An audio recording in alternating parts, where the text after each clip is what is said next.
దానశీలము పాఠము Bammera Pothana second part.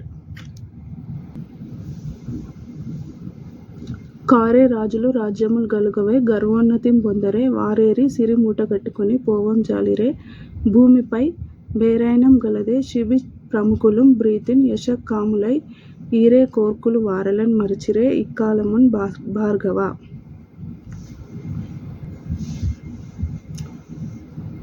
ఉడుగని క్రతువుల వ్రతములం బొడగనం జననట్టి పొడవునం గురుచై యడిగడినంట నన్ను బోంటికి నిడరాదే మహానుభావ ఇష్టార్థంబుల్. ఈ రెండు పద్యముల యొక్క భావము ఇప్పుడు చూద్దాము.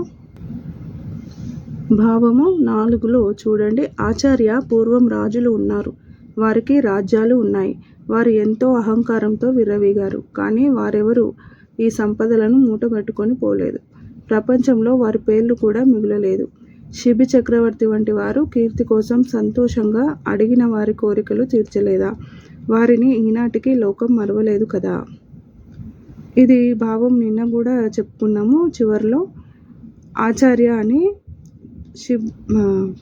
బలిచక్రవర్తి వాళ్ళ గురువైన శుక్రాచార్యుల్ని పిలుస్తున్నారు. పూర్వము రాజులు ఉన్నారు అంటే బలి చక్రవర్తి కంటే ముందే చాలామంది రాజులు ఉన్నారు. కానీ వాళ్ళు ఎవరు కూడా వాళ్ళ రాజ్యాన్ని కానీ సైన్యాన్ని కానీ సంపదను కానీ ఏది కూడా మూట కట్టుకొని పోలేరంటే చనిపోయినప్పుడు ఏది తీసుకెళ్ళలేరని అర్థం. కానీ కీర్తి కోసం పరితపించిన వారు, అందులో శిబి చక్రవర్తి, అలాంటి వారు మాత్రం వాళ్ళ కీర్తి ఈనాటికి లోకంలో ఎప్పుడు కూడా మర్చిపోలేనంతగా పాకిపోయింది అని చెప్తున్నారు. 5వ భావం చూడండి. మహానుభావ, ఎడతెగని యజ్ఞాలు పుణ్యకార్యాలు ఎన్ని చేసినా విష్ణువుని చూడడం సాధ్యం కాదు. అటువంటి గొప్పవాడు చిన్నవాణిగా మారి అడుగుతున్నాడు. అతడు కోరిన దానిని ఇవ్వడం కంటే నా వంటి వానికి ఇంకేం కావాలి? ఇది చాలా ముఖ్యమైన పాయింట్. ఇక్కడ బలి చక్రవర్తి ఎందుకు ఇంతగా తన గురువుతో వారిస్తున్నాడు అంటే గనక మహానుభావ అని గురువును సంబోధిస్తున్నారు. ఎడతెగిన యజ్ఞాలు అంటే చాలా యజ్ఞాలు, క్రతువులు, పుణ్యకార్యాలు ఏవి చేసినా కూడా విష్ణువును చూడడం అంటే మహావిష్ణువుని, ఆ భగవంతుడిని మొత్తం అన్ని లోకాలకు జగద్గురువైన కృష్ణుడు విష్ణువుని చూడడం సాధ్యం కాదు. ఎంతటి వారికైనా కూడా విష్ణు దర్శనం కావాలంటే చాలా చాలా పుణ్యము రాసి పెట్టి ఉండాలి, చాలా వరకు మంచి కార్యాలు చేసి ఉండాలి. అటువంటి విష్ణువు, ఇంత గొప్పవాడుగా ఉన్న విష్ణువు చిన్నవాడిగా అంటే పొట్టివాడిగా మారి ఒక వామన అవతారంలో వచ్చి మరి నన్ను అడుగుతున్నాడు. ఇంతకంటే ఇంకా నాకు అదృష్టం ఏమున్నది, ఇంతకంటే నాకు కావాల్సింది ఏమున్నది అని ఇక్కడ బలి చక్రవర్తి భావిస్తున్నాడు. ఇక్కడ మత్తేబ పద్యము చూడండి చిల్డ్రన్, ఇంపార్టెంట్ పద్యం ఇది. నిరాయంబైన నిబంధమైన ధరణి నిర్మూలనంబైన దుర్మరణంబైన గులాంతమైన నిజమున్ రానిమ్ము కానిమ్ము పో హరుండైనన్ హరి అయినన్ నీరజ భవుండభ్యాగతుండైన నౌ తిరుగన్ నేరదు నాదు జిహ్వ వినుమ ధీవర్య వెయ్యేటికిన్. దీని భావం చూద్దాము. 6వ భావము. ఓ పండితోత్తమ, నాకు నరకం దాపురించినా సరే, బంధనం ప్రాప్తమైన మంచిదే.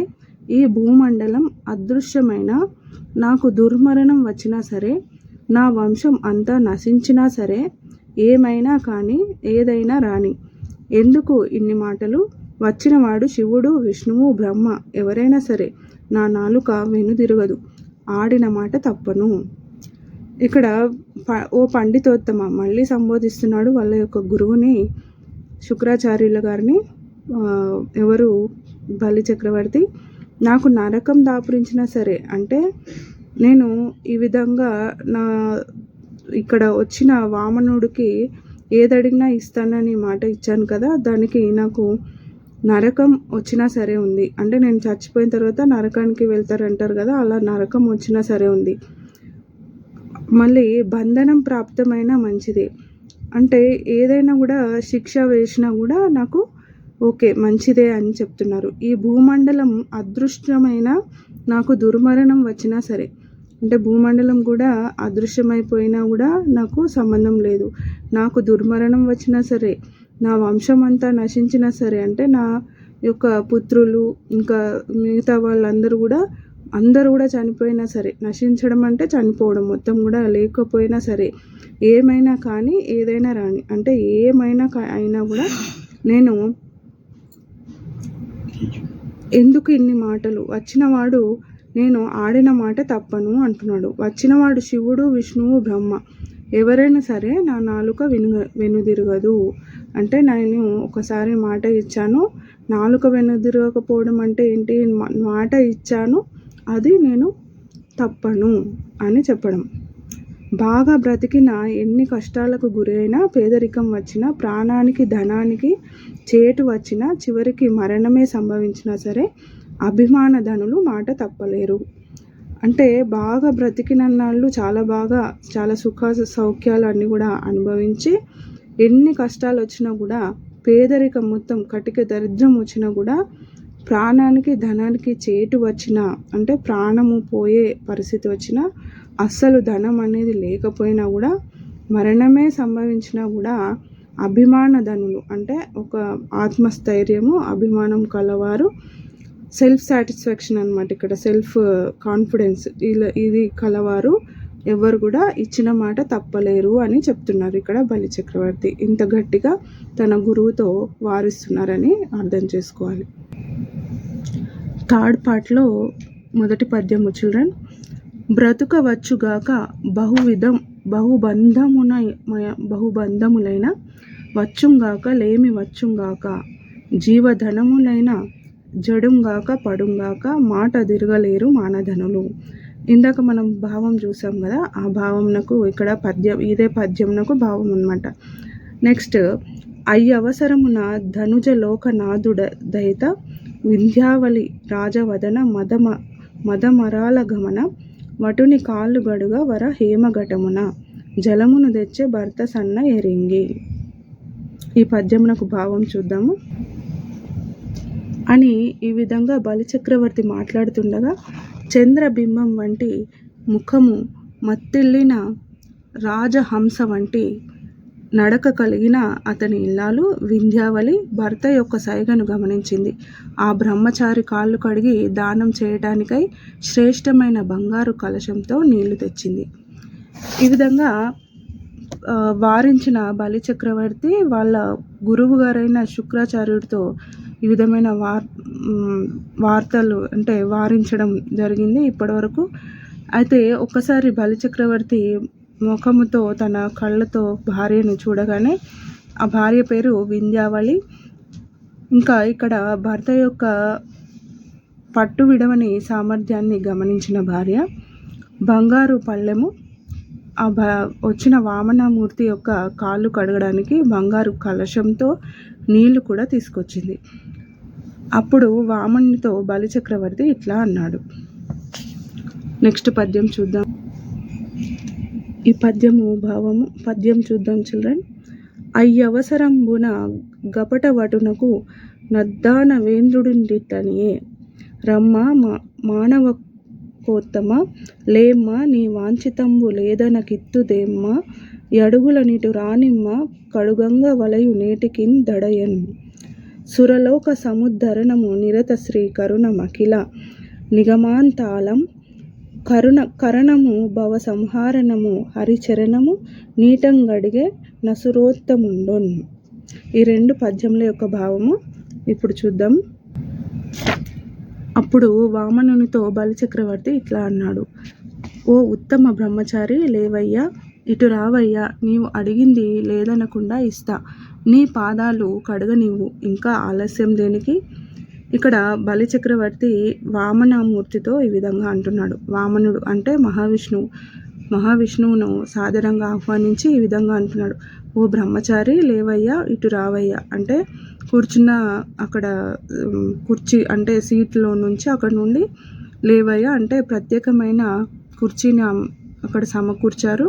ఇటు రావయ్యా, నువ్వు అడిగింది లేదనకుండా ఇస్తాను అని ముందే చెప్తున్నారు ఇక్కడ బలిచక్రవర్తి. నీ పాదాలు కడగనివ్వు అంటే నీ పాదాలు కడుగుటకు మాకు అనుమతి నివ్వు, ఇంకా ఆలస్యం దేనికి అని చాలా వినయంగా ఆహ్వానిస్తున్నారు. వామనుడైన విష్ణువు కుడి పాదాన్ని బలిచక్రవర్తి కడిగాడు. ఆ పాదం దేవతలను కష్టాల నుండి కాపాడేది, కలకాలము మేలు కలిగించేది, అన్ని ఉపనిషత్తులకు అలంకారమైంది, భవబంధాలను పోగొట్టి మోక్షాన్ని సమకూర్చేది. అదేవిధంగా ఆ చక్రవర్తి వామనుని ఎడమ పాదాన్ని కూడా కడిగారు. పవిత్రమైన ఆ జలాలను నెత్తిపై చల్లుకున్నాడు, ఆచమనం చేశాడు, దేశకాలపూర్వకమైన సంకల్పాన్ని చెప్పాడు. వామనుడైన విష్ణువు కుడిపాదాన్ని బలిచక్రవర్తి కడిగాడు. అంటే కుడిపాదమును కడిగారు మొట్టమొదటిసారిగా. ఆ తర్వాత ఆ కుడిపాదం దేనికి సంకేతం అని చెప్తున్నారు ఇక్కడ? దేవతలను కష్టాల నుండి కాపాడేది. దేవతలకు కష్టం ఏమొచ్చింది? స్వర్గలోకాన్ని బలిచక్రవర్తి ఆక్రమించారు. అదే దేవతలకు వచ్చిన కష్టం. ఆ కష్టాన్ని తొలగిస్తారు అని అర్థం. అయితే ఈ పాదంకు ఇంకొక గొప్పతనం కూడా ఉంది. ఇంకొకటి ఏంటంటే ఉపనిషత్తులకు అలంకారము. మనకున్న ఉపనిషత్తులు అన్నిటికీ కూడా, అంటే శాస్త్రాలు ఉపనిషత్తులు అంటారు కదా, అవి దానికి అన్నిటికీ కూడా అలంకారమైంది ఈ కుడి పాదము అని చెప్తున్నాడు. భవబంధాలను పోగొట్టి మోక్షాన్ని సమకూర్చేది. అంటే ఈ విష్ణుమూర్తి యొక్క పాదాలకు ఇంతటి విలువ ఉందని ఇక్కడ మనకు పద్యంలో ఇక్కడ బొమ్మర పోతన గారు ఎంత అందంగా రాశారు మనకు అర్థమవుతుంది. భవబంధాలను అంటే మనిషికున్న బంధాలన్నింటినీ కూడా పోగొట్టి చివరకు మిగిలేది మోక్షమే. కాబట్టి ఆ మోక్షాన్ని సమకూర్చేది కూడా ఈ పాదాలే అని చెప్తున్నారు. అని చక్రవర్తి వామనుడి ఎడమ పాదాన్ని కూడా కడిగారు. అంటే 2 పాదాలను కడిగారని చెప్తున్నారు. అయితే ఆ 2 పాదాలు కడిగి ఆ నీళ్లను నెత్తిపై చల్లుకున్నాడు. అయితే దేశకాల పూర్వకమైన సంకల్పాన్ని చెప్పాడు. అంటే సంకల్పం చెప్తారు కదా, ఆ విధంగా సంకల్పం చెప్పాడు బలిచక్రవర్తి. నెక్స్ట్ పద్యము.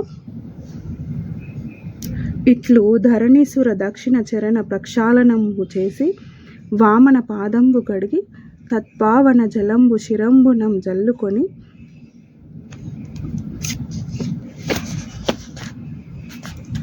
వారి దేశకాలాది పరిగణంబు చేసి విప్రాయ ప్రకటవత్రాయ భవతే విష్ణురూపాయ వేద ప్రామాణ్య విదే త్రిపాదధరణీం దాస్యామి యుంచుం గ్రియాక్షిప్రుండై ధనుజేశ్వరుండు వడుంగు జేసాచిన్ పూజించి బ్రహ్మ పీతమ్మని దారవోసే భువనం బాశ్చర్యంబు బొందగన్. బలి చేసిన దానమునకు నలినాక్షుండు నిఖిల భూత నాయకుండగుటన్ గలకల మణి దశ దిక్కులు బలిబలి అని పొగడే భూత పంచకమనగా. ఈ పద్యము చివరి పద్యం యొక్క భావము. 11వ భావము. బలిచక్రవర్తి చేతులు చాచి వామనుని పూజించాడు. బ్రాహ్మణుడవు, ప్రసిద్ధమైన వ్రతము కలవాడవు, విష్ణు స్వరూపుడవు, వేద ప్రమాణంచే తెలుసుకోదగిన వాడవైన నీకు 3 అడుగుల నేల దానం చేస్తున్నానని పలికి పరమాత్మునకు ప్రీతి కలుగుగాక అంటూ వెనువెంటనే చేతిలో నీటిని దారవోశాడు. అది చూసి లోకం ఆశ్చర్యపడింది. బలిచక్రవర్తి ఈ విధంగా విష్ణుమూర్తిని పూజించిన తర్వాత, పవిత్రమైన కాళ్ళను కడిగిన తర్వాత బలిచక్రవర్తి చేతులు చాచి పూజిస్తున్నాడు. బ్రాహ్మణుడు ప్రసిద్ధమైన వ్రతము కలవాడవు అని విష్ణుమూర్తిని సంబోధిస్తున్నాడు. అంటే ప్రస్తుతము విష్ణుమూర్తి వచ్చిన అక్కడ అవతారం ఏమిటిది? వామన అవతారం. కాబట్టి బ్రాహ్మణుడవు, విష్ణు స్వరూపుడవు, పవిత్రమైన ప్రసిద్ధమైన వ్రతం కలవాడవు అని విష్ణుమూర్తిని పొగుడుతున్నాడు. వేద ప్రమాణంచే తెలుసుకోదగిన వాడవైన నీకు, అంటే ఎంతో విష్ణుమూర్తి గురించి మనకు తెలియాలంటే చాలా సత్యము, న్యాయము, ధర్మము అనే 3 కూడా పాటించిన వాళ్ళకి ఎక్కువగా తెలుస్తుంది అని చెప్తున్నారు ఇక్కడ. వేద ప్రమాణంచే తెలుసుకోదగిన వాడవైన నీకు 3 అడుగుల నేల దానం ఇస్తున్నా. అంటే వామనమూర్తి, విష్ణుమూర్తి 3 అడుగుల నేలను దానం అడిగారని ఈ విధంగా చెప్తున్నారు. అయితే నేను ఇస్తున్నానని డైరెక్ట్గా బలిచక్రవర్తి చేతిలో నీళ్లను పోసి నేను దానం ఇచ్చేస్తున్నా అని చెప్పారు. అయితే ఈ విధంగా పలికిన తర్వాత పరమాత్మకు ప్రీతి కలుగుగాక, అంటే ఎవరైతే పరమాత్మ ఉన్నారో అతనికి చాలా ఇష్టమైన పని చేస్తున్నాను అని పరమాత్మనే అడిగిన పని నేను చేస్తున్నాను అంటే ఇష్టం కలుగు కాక అని అంటూ వెంటనే చేతిలో నీటిని ధార విడిచారు. అది చూసి లోకమంతా కూడా బలిచక్రవర్తిని ఏమని పొగిడింది, లోకమంతా ఆశ్చర్యపడింది. ఓ ఓ పరీక్షన్ మహారాజా, ఓ పరీక్షన్ మహారాజా, అన్ని భూతాలకు విష్ణు అధిపతి, ఆయనకు బలిచక్రవర్తి దానం ఇయ్యగానే 10 దిక్కులు పంచభూతాలు బలి అని పొగిడాయి. అంటే ఇక్కడ అన్ని భూతాలకు విష్ణు అధిపతి. మళ్ళీ బమ్మరపోతన గారు మళ్ళీ మనకు అందరికీ కూడా మంచిగా చెప్తున్నారు. అన్ని భూతాలకు విష్ణు అధిపతి అని చెప్తున్నారు. అంటే విష్ణుమూర్తి సకల లోకాలకు అన్ని భూతాలకు అధిపతి. ఆయనకే బలిచక్రవర్తి దానం ఇయ్యగల వంతటి వాడయ్యాడు. అంటే లోకానికి అధిపతికే దానం ఇస్తున్నాడు. అంటే ఇప్పుడు బలిచక్రవర్తి దగ్గర ఉన్న ఆస్తి కానీ, అంతస్తులు కానీ, రాజ్యం కానీ, సైన్యాధిపతులు కానీ, ఇంకా ఏ రకమైన బంగారము వెండి అవన్నీ కూడా భగవంతుడు ఆయనకి ఇచ్చినవే కదా, అవన్నీ మళ్ళీ దానం ఇస్తున్నాడు అని చెప్తున్నారు ఇక్కడ కవిగారు. 10 దిక్కులు పంచభూతాలు బలి అని పొగిడాయి. అంటే ఇవన్నీ కూడా ఇచ్చినందుకు బలి అని పొగిడాయి అని చెప్తున్నారు. ఇంతటితో దానశీలం అనే పాఠము పూర్తయింది. మనము ఇంకొక వీడియోలో మనం ఈ బిట్స్ అన్నీ కూడా చూద్దాము. వ్యాకరణం మొత్తం కూడా మీకు ఇంకా ఏదైనా అర్థం కాకపోయినట్టయితే, ఎక్కడైనా అర్థం కాకపోతే కామెంట్ బాక్స్లో తెలియజేయండి. Thank you.